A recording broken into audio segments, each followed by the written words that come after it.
Brendan was also like, you know, all up in my shit. Like it. No, we were co-managing you together. It was a mess. That's not all up in your shit. And then I was like, hello. Yeah, we were already dating, and she's like, wait, can I be featured in? Like, I say give creators free reign on the creative this is direction. so rare because it's what we don't get, and it's like we would just love someone to be like, just go after it. There's real safety concerns around like how we prepare our kids for those moments.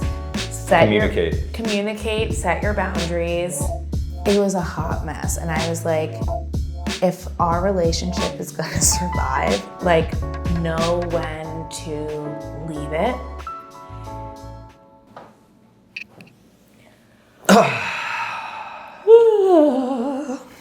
Okay. This is just for some extra context so people can see your white socks. It's better than what's underneath. All right, so this is my 4th episode of If I Had a Podcast. And this episode is on influencing and our life as influences. And I thought it would be relevant to have this lady. If you don't know her, her name is... Want to introduce yourself or no? Oh, I thought you were gonna like tee it up. Oh, her name is Hannah Bronfman. It's because she doesn't know her name, so this is gonna be a very interesting episode. But this is... I thought you were gonna say she needs no introduction. She needs no intro, is. people. Everyone knows who it is. If you're a new viewer here, you already know who she is. You don't even have to. If you stumbled upon this channel on YouTube, if you don't know who this is, you lose. You need to win. And this episode is about how to win, featuring Hannah Bronfman, the winner. No, this is our lives. This is our job. It's our dinner table talk. It's how we conduct ourselves.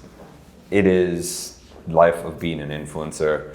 It was a term we didn't like at one point, but we're now leaning in because it is becoming a standardized, relevant term. So today on If I Had a Podcast, which I don't, but if I did, I'd talk about our lives of being influencers, featuring Hannah Bronfman.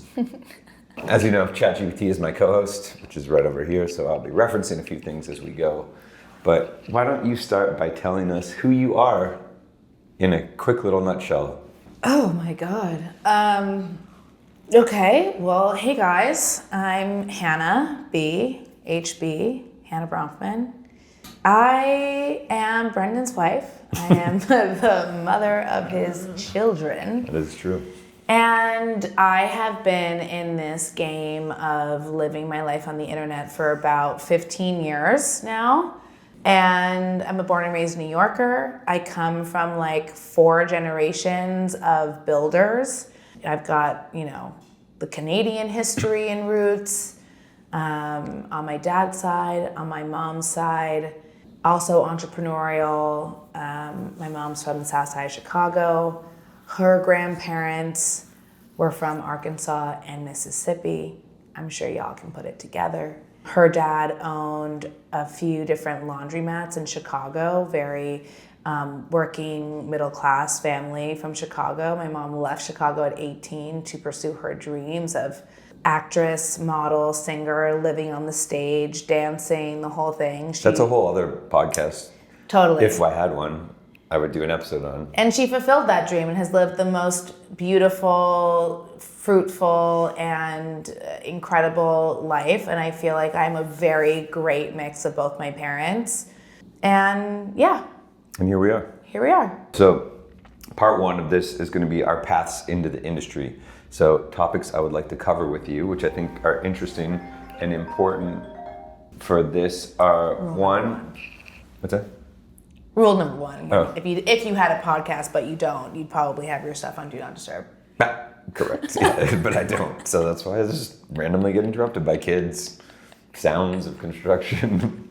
Okay, so when did we each realize this was a business, not a hobby? Okay. Who taught us to treat our influence like a company, which is a super interesting point. And what were our first big moments of this could be something? Let me just frame it for your POV for this section, which again, my co-host fondly put together this morning. How your journey is different as a woman in the wellness beauty versus mine is lifestyle music. So we can kind of just form that out.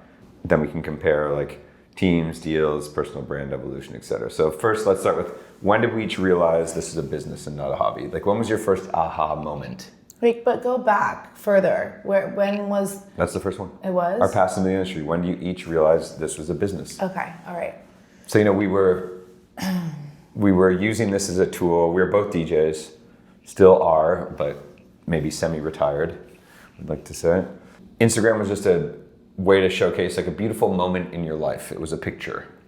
And it was filtered. It was such a new platform for storytelling. Mm-hmm. It was like, it really didn't have any features. It was super authentic, organic. It wasn't the business of Instagram. Mm-hmm. It was this, hey, there's this new app that's different than Facebook where like people share their things that are meaningful to them or whatever. Like it was like very bare bones. Yeah, and a curated view, one photo of your day or your week or something.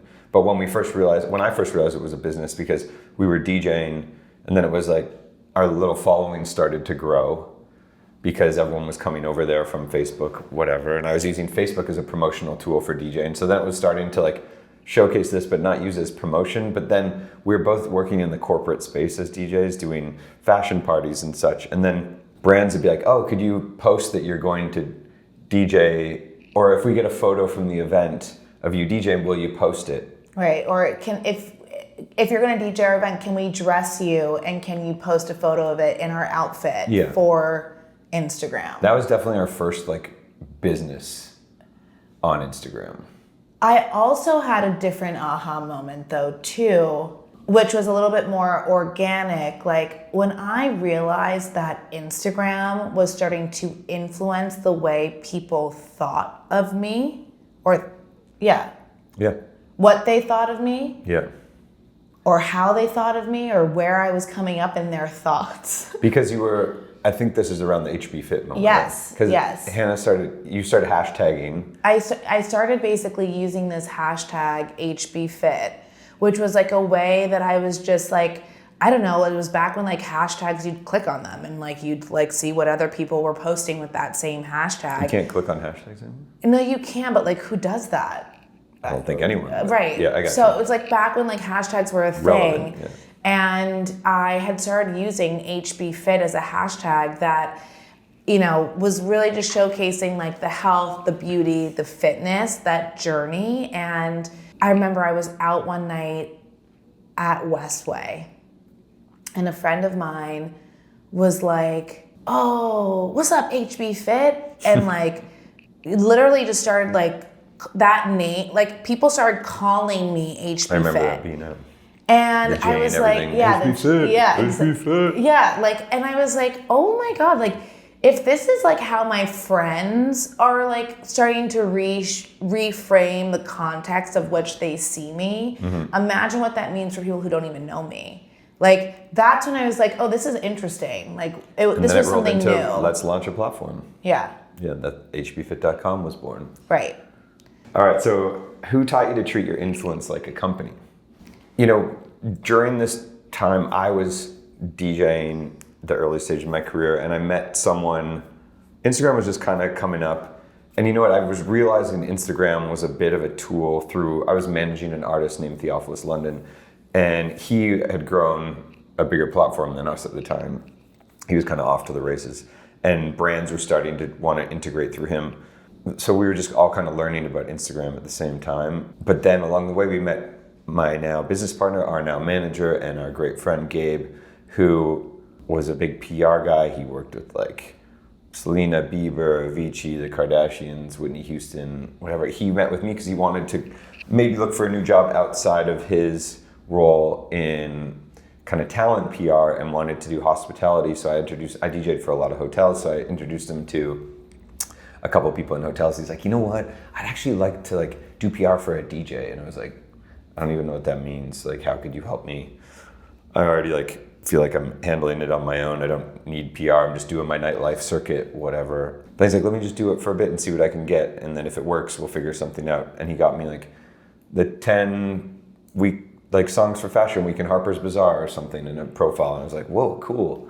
And then I was like, can you actually negotiate this fee for this nightclub because I've been taking way too little money for too long. He got that up, and then it kind of snowballed, and then I was like, hello. Yeah, we already dating, and she's like, wait, can I be featured in? Like, I'm also a DJ. Like, I'm on a completely different circuit than Brendan, but like not really. We actually both did a lot of the same fashion stuff, but there was really only like one of Brendan, and there was like probably 5 girls at the time, including myself, who were like on that circuit. But I was like, can you do this for me? I was like, please, I need help. Like, I certainly could not manage it all on my own, nor did I want to, nor did I really even know how to. I was like back when I had my fake assistant, you know, who was negotiating fees on my behalf, because I didn't know how to negotiate for myself, nor did I want to seem like I was being difficult to the people that were hiring me. Like, the whole point is that like I do a great job and they hire me again. So I didn't want to be seen as like,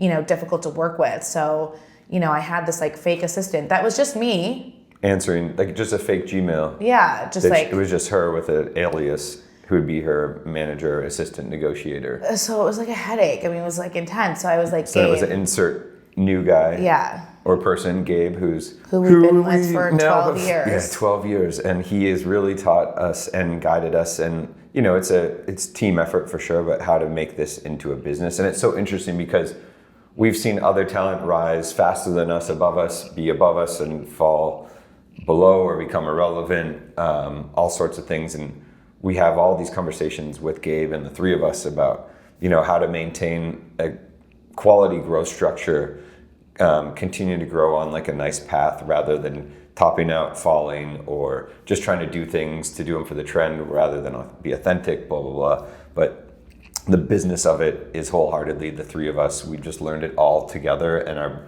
backgrounds have all come together to make it what it is today, whether that's what you think is big or not. You know, we're always super thankful we've built what we have, but we have so much ahead of us we want to grow to achieve. So the journey is ever evolving as the platform of social media is ever evolving. The TikTok, the Snapchat, the Facebook, the YouTube, the Instagram, Substack, the Twitter, the Blue Sky, the Substack, it just keeps growing. So we got to keep figuring out how to plug into it all, which is a lot. And it is a heavier lift than most people think. But also, like, we were the first wave of influencers that helped shape this massive industry now. In New York City, for sure. 100% in New York City, but also like you could count on, there's probably like under 25 influencers within like the lifestyle landscape across the US in 2014. Probably true. I was one of them. Yeah, you know what I mean? Like, it's crazy to think about, you know, we're in 2025, like Brendan said, like we've seen so many new people, creators come and go, and who has staying power, who doesn't, who does the community really care about? What are these people saying? Is it authentic? Is it real? Is it just for the likes? Like, it's just been so interesting to watch it all evolve, especially because like we really came at this from like just such an organic, genuine place. Like, yeah, it wasn't like, let's start this channel to build a business. Like, it's just authentically become what it is along the way. Totally. All right, let's fast forward a bit. So we're now established. It's whatever year, 2016. We're established. 2016. 2017. We're growing. I'm the face of Adidas. Yes. And let's talk brand deals and how we approach them, how we negotiate them, and the highs and lows of them all. So what's your mindset on like brand deals, or what was it then versus now, and like how do you look at what a brand deal means to you in the space? You know, it's so interesting. Like back then, I think we were just in the beginning of like understanding like how much appetite brands had to be working with influencers, how much cash did they have, you know, where were they spending their marketing budgets, like what did that look like? I think back in the day, like we were eager to build relationships with brands, so we were saying yes to a lot of things. Maybe they weren't like, you know, year-long contracts. They were probably like more like one-off deals. Definitely like leaning into like being like heavily exposed in the market. You know, kind of like the more eyeballs, the better in that like building mode. Yeah, like if they were willing to post on their channel too, if they had a decent following, you'd take it. And now it's like so much less than that. Yeah, and now I feel like we're in a place where we're way more refined around what we do. We're in a position where we can say no to things. I've established my kind of authority in the health and wellness space. I don't say yes to things that are off-brand for me, or products that I don't actually try, or understand the sourcing around, or have done my vetted kind of diligence on the founder. Like, there's a lot of integrity I have as like a creator that some people would say maybe has held me back from the growth, because I truly don't just do things to do things, Sure.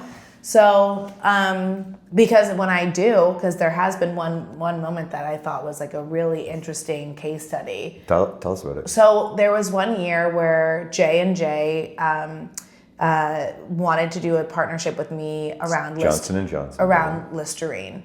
Oral health was a really big deal for me, particularly because I had gotten into this crazy accident. I'm sure there's a vlog about it.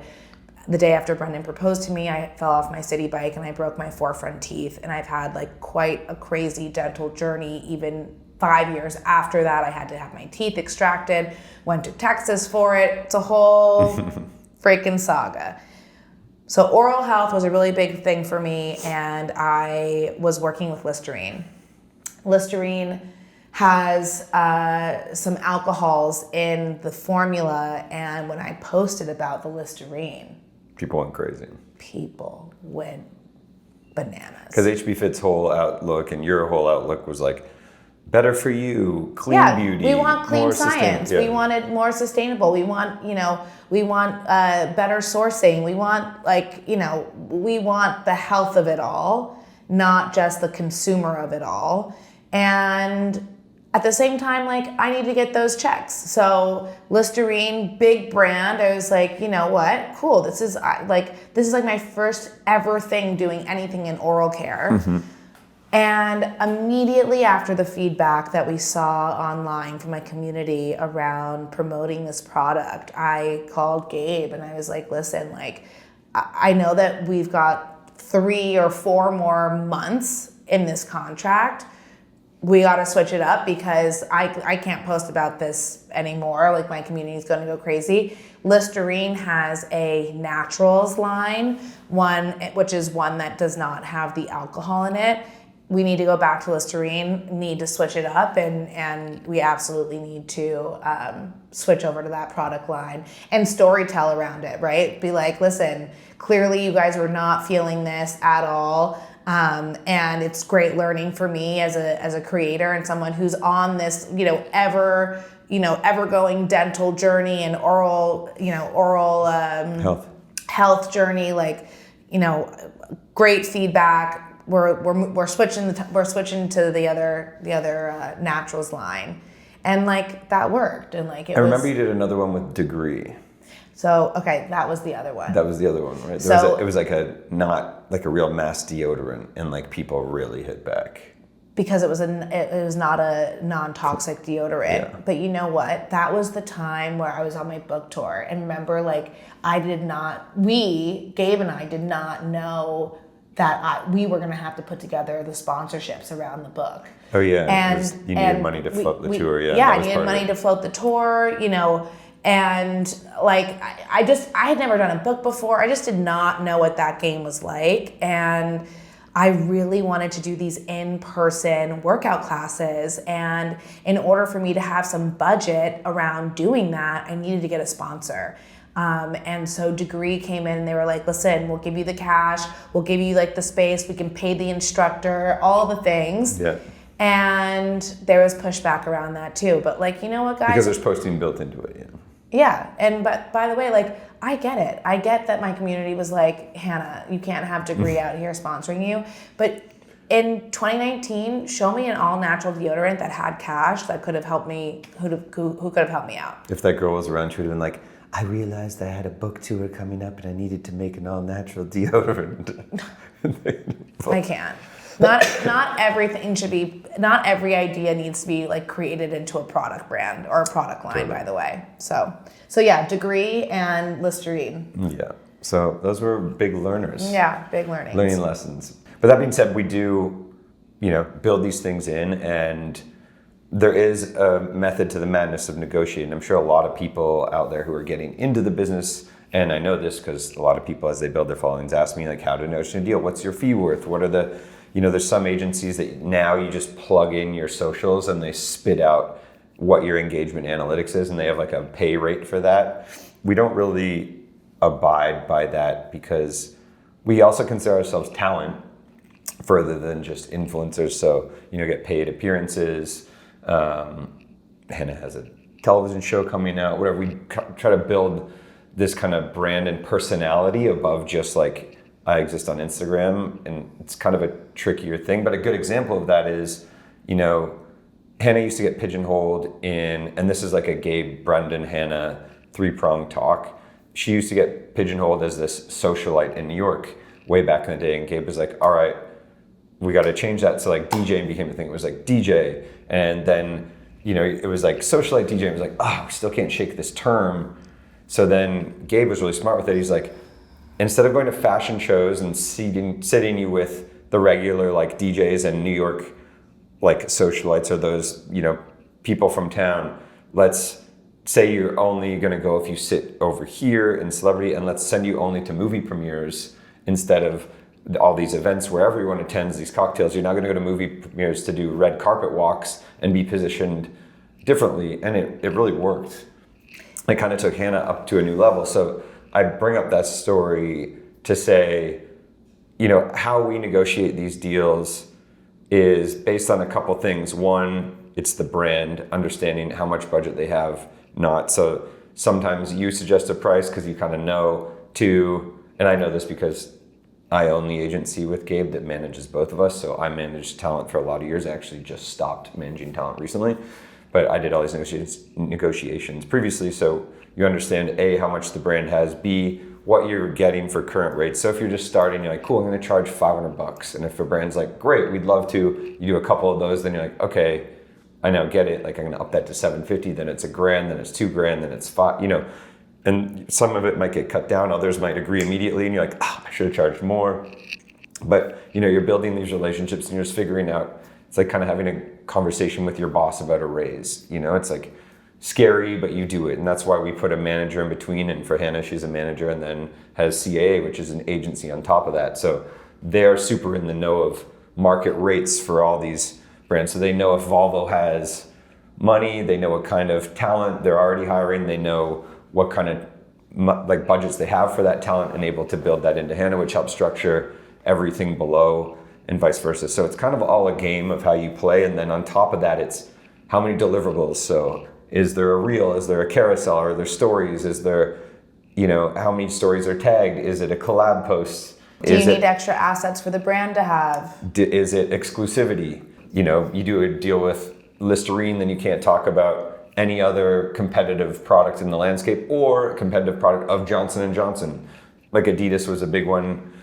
You did a deal with Dick's Sporting Goods. There's a brand called Kalia. She couldn't post swimwear of any other brand for a year. Even though she didn't have to promote the swimwear. Just like, but it's, whatever. It's all negotiations throughout the contract. But there's so many layers and levels to all these things. But that's the business, and that's shaping it. And we each have the same lawyer who looks over everything. Then just like DJing, we used to charge more to do DJ sets together than separately, and we used to DJ a lot together, and then Gabe was actually like, you're doing this too much, you should make it a special thing and charge more for it, and then, just silo yourselves, earn your businesses, and then we can try and make it more of a special limited thing. And we do the same with social posts now, so we try and get a bigger fee to be both included. So there's all sorts of deal points, but that's kind of like the long and short of it. But you just want to slowly build up.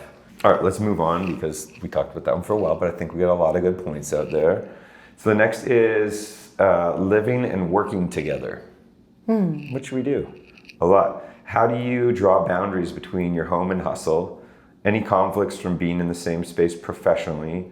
Who brings the idea? Who says no to bad ones? And what's something you've learned from each other about the business? Oh my God. Well, back in the day, like when it was really like me, Brendan, and Gabe, and like Brendan was also like, all up in my shit.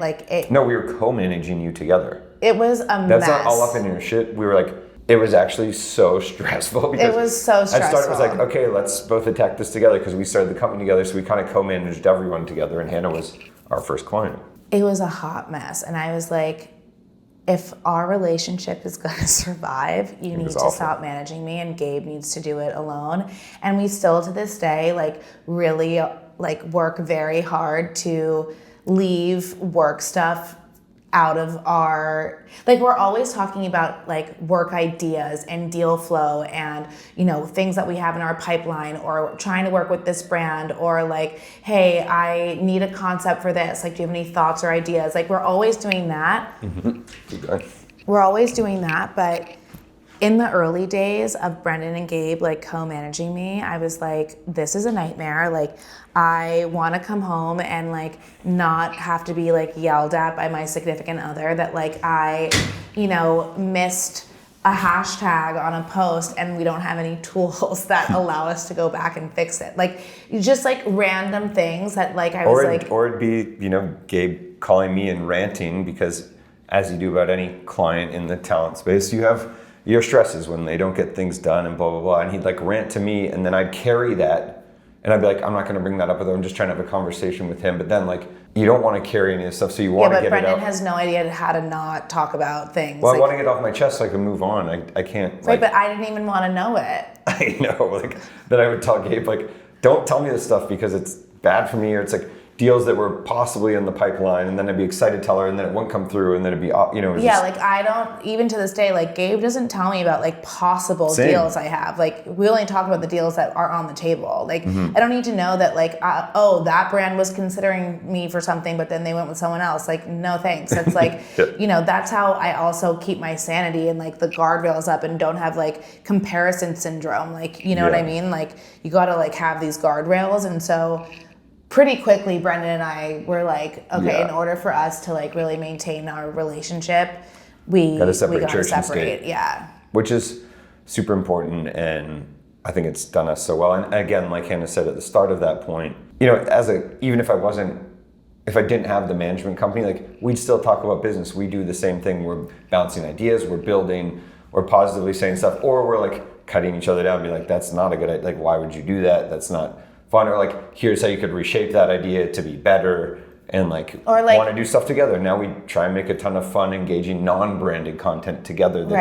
That's just but organic even the and other cool. day, you were saying you were traveling for work, and you were just over it, and you were I don't like the way that they've done this, that, and the other thing, and what am I even going to talk about for this vlog? And I was you know what? I actually find that that's super interesting. Why don't you talk about how not every brand deal is really fun, and change the POV, just change up the way you normally do things. Let's get a different angle on it, and but I don't think you did that exactly, but you were oh, that inspired you to do something else. Totally. You were oh, actually, you're right. I should maybe think about it this way or whatever. It's always good to just. Well, that's the beauty of us as a couple, is from parenting to business to whatever. It's, as your dad said at our wedding speech, never falling out of love at the same time.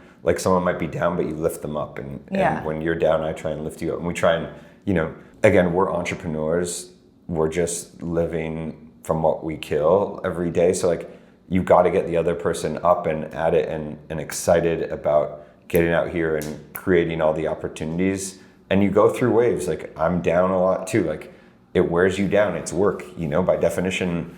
Work is work. It's not supposed to be fun, and we have a pretty good time doing it, but it's also really stressful, and it's a lot of weight, and mix our family into it. It's where's the time and all these things, and you get down. So there's so many times we have to bring each other up, and that mixes into the business and really fun. But when the fun stuff comes out of it, it's so fun, and totally, you just love it so much. And yes, there's the down parts where whatever, you work really hard on something and it doesn't succeed. That's just what it is, but you're here to bring me up, and and vice versa. And I've all these ideas. Sometimes I feel I killed it, and I put it out, and no one even fucking cares. And you're okay, cool. But you have these moments you're just going through all the motions of I feel really lucky. I am a creative person, but I also am very much business oriented, and I'm going through my own transition right now, which is also taking up a little bit of it's taking up a lot of space in my mind and my execution, which means that like my talent deals have like fallen to the side, and like it's like Brendan said, like we eat what we kill. I can't afford to, have that dip, and we definitely. And just like beyond affording to have that dip, it's like, who wants to have a worse? You want, again, steady growth year over year. Of course. So it's like, it's hard. To make a sacrifice to build something new is always a sacrifice, as it will be. And also, like, when you then add like the macro environment on top of it, of just like how brands are changing and how there are more people who are female wellness lifestyle content creators to choose from, like, what's going to make you stand out? Like, there's just like there's the macro, and then there's also the micro. And that's a conflict like we tend to have a lot currently, because our income is household income. So, as Hannah said, the brand deals went down, but it's also like everything happens for a reason. And I think your fire right now is like so reinvigorated, and maybe it wouldn't be like, I feel like now you're like so inspired, and like if you just continued along the same path, like maybe it wouldn't be as inspired to keep growing. Like, I don't know. Well, it's just like, that's why I like the ups and downs of things, the peaks and valleys, because, right now you're like, okay, this person sitting beside me is so competitive and by nature, and just wants to win on everything 24/7, but in like a really wholesome way, not like a aggro-aggressive asshole way. But you're like, at the core, like, we're both Scorpios, we have a lot of fire, and we want to like overproduce, overachieve. Scorpios are water signs, by the way, but yeah. But fire is spice. Yeah. And we have a stinger, and if you don't watch the fuck out, you're gonna get stung.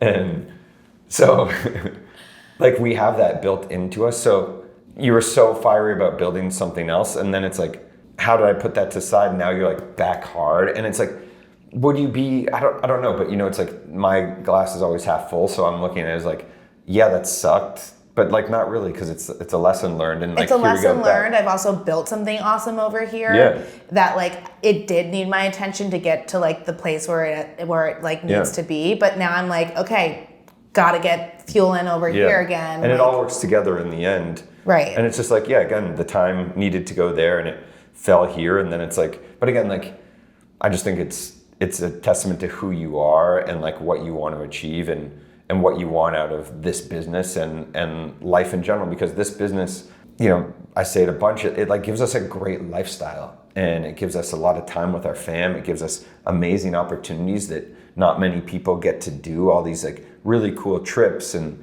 even when we go on our own trips, we're able to like, I'm a big like gamify the business. So how can I have the best ROI on all the time we spend? So if it's trade for hotel or flight or travel or experience, I'm always looking at, there's a dollar value on everything for a post and a time and everything. So, we're able to do really cool experiences with our fam. So as a lifestyle, it's awesome also, too. We're constantly meeting new people, new builders, talent, resources. Like, these are all the things that like play into it opens so many doors. What we're building on the back end. And so, and we're like, I don't know, this sounds weird, but like, we're like citizens of like the world. Like, we really like, we love traveling. We love meeting new people. We like love, like, if someone's like, oh, like, we're going to Greece, like, we're like, you gotta go to like the Taverna in Porto Heli, like the guy's amazing.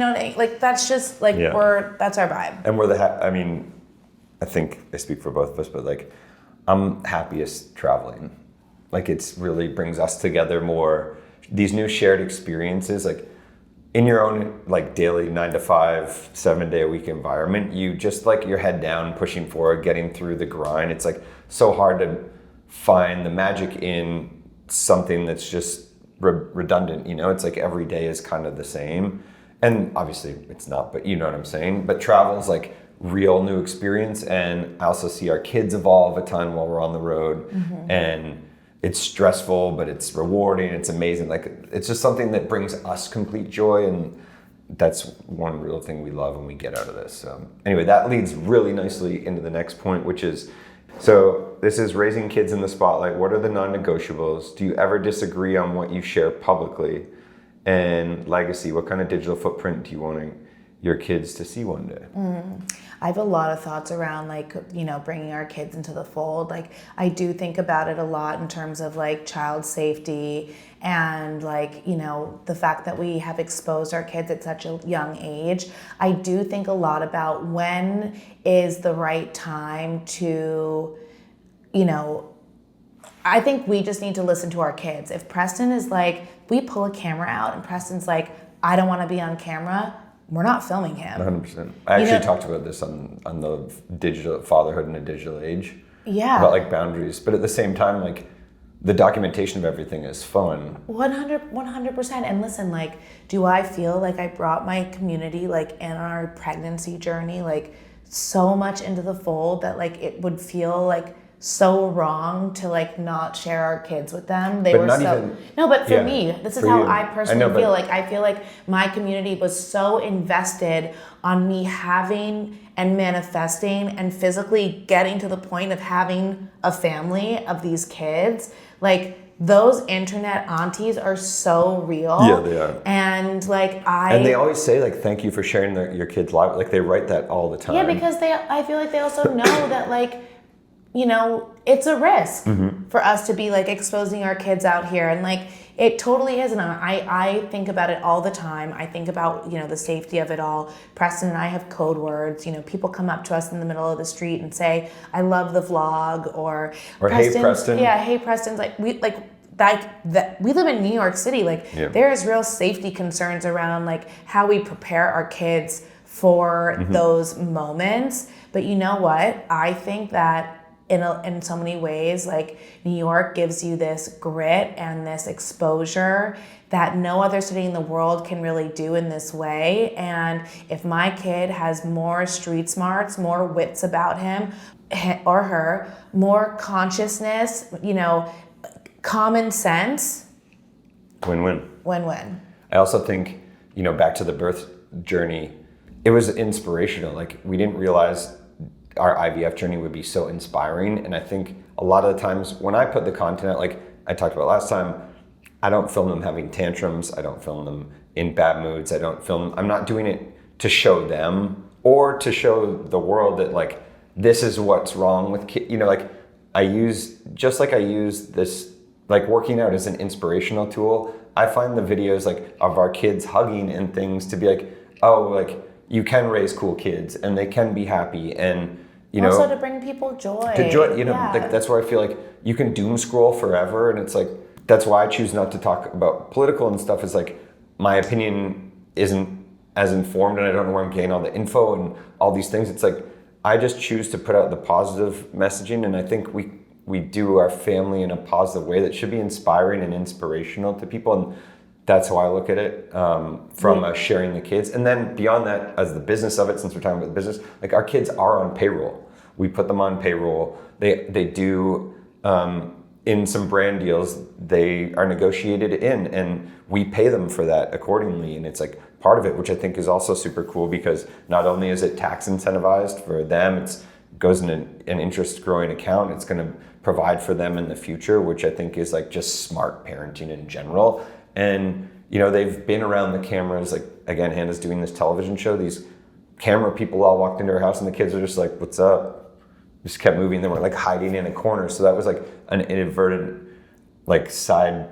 And then on the flip side, it's like Preston, you know, I don't think he's ready to like do something in front of the camera by himself. You know, like I don't think we could put him in like any sort of campaign. No movie or acting. No, because like a lot of people are like, oh, like he should like be in a Zara campaign, or we have friends whose kids are in like he'd campaigns rather be behind like that. the camera. Exactly. Like he's not ready for something like that. And Claude, so again, well, Claude's a whole other beast. Claude will dance, but Preston's always holding the camera and be like, dance, Claude. But he like wants to be Papa. So but right, but those boundaries, what I'm saying, like present themselves to us pretty obviously. Like we're not pushing our kids to do things that they don't want to do. We totally know what they're comfortable with, what they're not comfortable with. That's why we haven't put him in a position where he would be uncomfortable. He's a shy guy, and like he gives a lot to the community here because it's his papa who's picking up the camera, and he feels. But he's also like with him.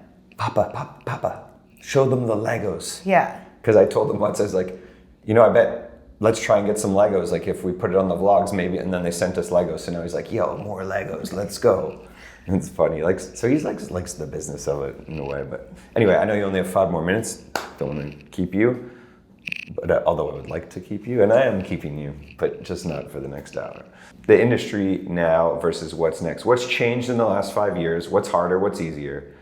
The AI question, what excites you, what scares you, and your future, what are you building beyond sponsored posts? To just at the start, what's changed in the last 5 years? Everything. It's constantly evolving. You know, I think I talked about it in the last one, but like, people like, set your 10-year goal, and it's like, man, our industry didn't even like really exist 10 years ago. Yeah. And it changed last year, it changed the year before, it's evolving. So like, everything's kind of changed in the last 5 years, but the one thing that hasn't changed is our drive to continue to like build into the change and grow further and evolve and succeed within, you know, the tools that we're allowed to use as we go. And I think that's the most exciting through line for me, is like the shared and continued passion to enjoy this lifestyle of work and life and family as we build. 100%. I mean, to continue on like the change narrative, it's like 5 years ago, I was pregnant with Preston and we were in a pandemic. You know, I was not DJing events. I had to shift my entire narrative to be fully content-based and storytelling. But if I wasn't living that lifestyle anymore, what was the story? What was I telling? I had to figure out who I was without all of the travel and the DJing and the appearances. Like, that was a really crazy time. I mean, my entire like industry as I knew it completely collapsed. Well, you could DJ on Instagram Live. That was really exciting. Yeah, if I only had the energy, because I was asleep the whole time because I'm pregnant. I didn't even do it. But it's like, you know, so much changed, and I really had to lean into that and reinvent myself and figure out what I was storytelling and everything. That's why, like, we've gone through so many like ebbs and flows like in this industry, and you know, it's just, we're here for the long game. This is a marathon, not a sprint, and like and you got to get smart. And then, speaking of the long game, what's your thoughts on AI? I love AI. I think AI is really helping so many people in incredible ways. I think, you know, it can be a little scary. It's a new frontier. You know, what's coming out of China, I don't even know. The real robot stuff is freaky, but like AI in terms of like creator tools and ChatGPT, like if you're not using ChatGPT every freaking day, I don't know what you're doing. But at the same time, I will say, I think these are amazing tools for people who already have critical thinking skills. Our brains are already developed. We already know how to actually analyze something with our critical thinking brain. These teenagers out here who are still developing that, who are using AI tools, I actually don't think that's going to be helpful for them developing their critical thinking skills. So it's to a degree, you know. Do I think that all these kids in lower school need to be using like AI? No, I don't think so yet. Is it good if they're looking at maybe robotics in 6th grade and learning how to build things like, you know, like on chain and whatnot? Cool, that's interesting. But like, you know, everything in moderation for the youth, but for adults, I think, you know, if you're not utilizing this for whether it's... At this thing, you're gonna get left behind. Yeah. You got to figure out how to. You want me to get that? Yeah, you want to. You got to figure out how to, you know, grow with the tools that you're given. And if you get overwhelmed by it, that's totally fine. But you need to learn how to like operate on it, because it is going to become the new norm. And again, from like a school standpoint, you know, like if you're a teacher and you're like, ChatGPT is going to ruin education, like you will. In my opinion, you'll just start to fall by the wayside. Like, you need to figure out how you can use it to build better programs to teach people and inspire everyone along the way, because I really don't think it's going anywhere.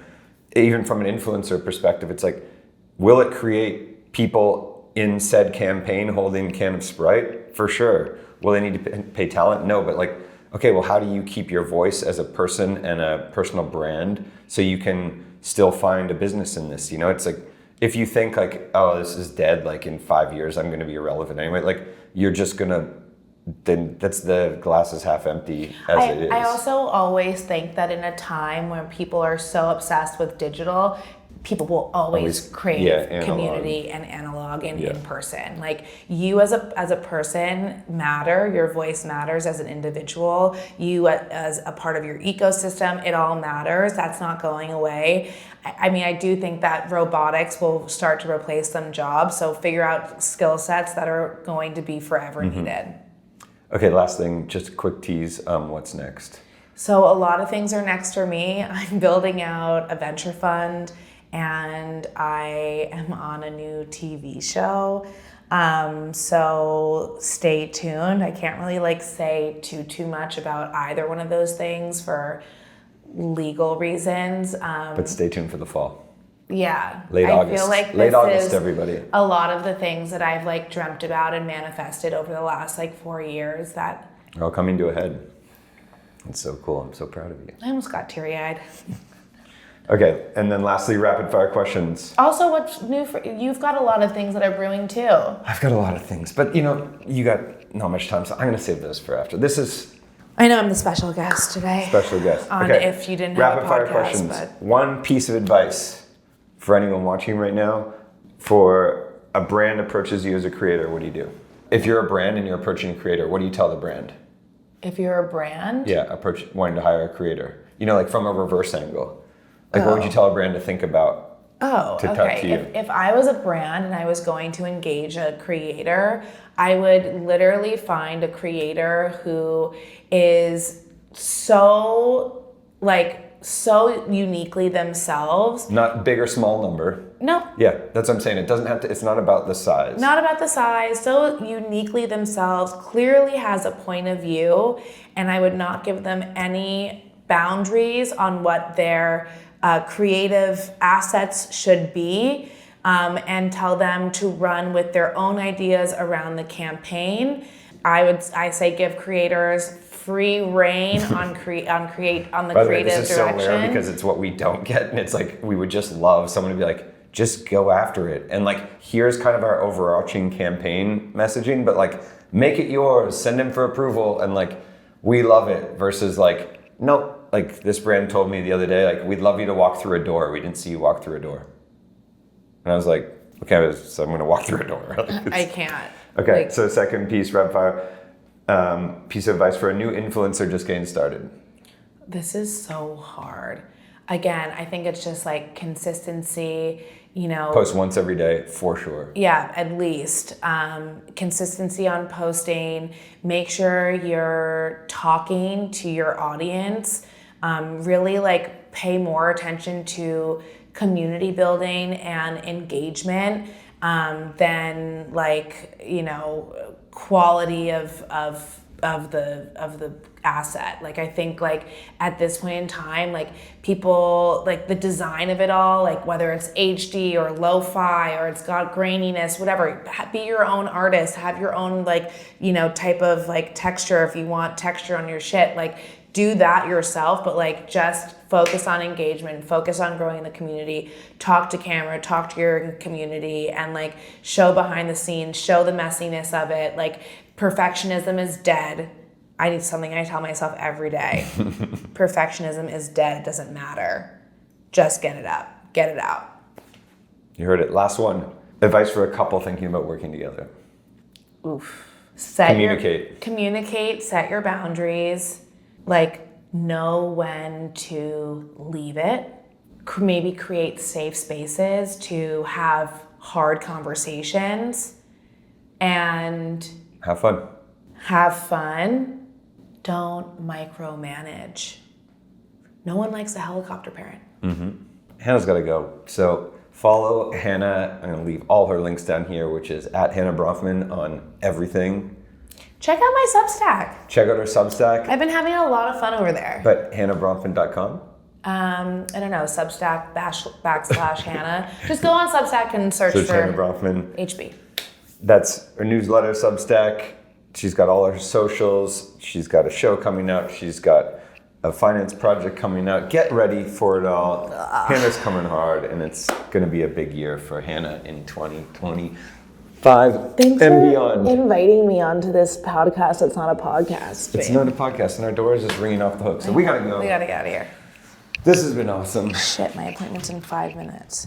Anyway, thanks for watching my podcast, which isn't a podcast, hosted right here on YouTube. I appreciate each and every one of you for tuning in. That's my first guest. Just a We're gonna second. have more if I have a podcast again, but I don't, so will I have another guest? I don't know. It could just be me in this chair forever, but I appreciate it. Looking forward to building this journey with you and get excited for the next one. We're gonna keep diving deeper into all things life, influencer, job, parenting, travel, essentials. I don't even know. Thanks for being a part of it. And thank you, Hannah, for joining us.